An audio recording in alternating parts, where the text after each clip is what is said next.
Hey guys, I'm Amy. This is my video summary for this is the most misunderstood concept in renewable energy. Sorry if it's loud, I'm outside and it's raining. But I thought this article was really interesting. We kind of talked about this in another article about what the difference between power and energy are. Sorry, these cars are so loud. But power and energy are two different things, but they are often used interchangeably. I know that I do that. I just didn't really know there was a big difference, and I didn't know that the difference necessarily mattered either. But the difference has major implications for our ability to reach global climate goals. So power is the measure of the capacity to produce electricity. This is the measured in watts and more likely for a power plant, megawatts, and gigawatts.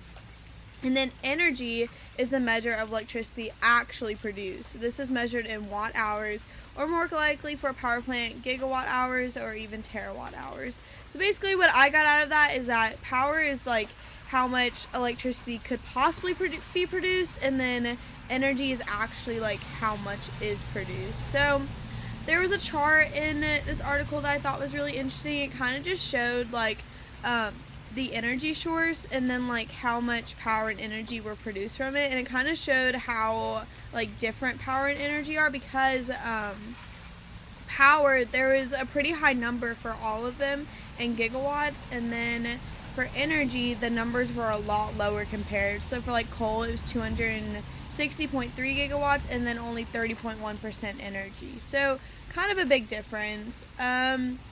So then it went on to talk about like why does this matter to investors, and something that I thought was interesting, it said for the most part a nuclear coal-fired plant in Maine will generate the same amount of electricity as an identical power plant of the same type in Texas, but the energy output of several identical wind and solar farms can be quite a bit different between locations, which I thought was really interesting because I never really thought about like the locations producing a different amount of energy.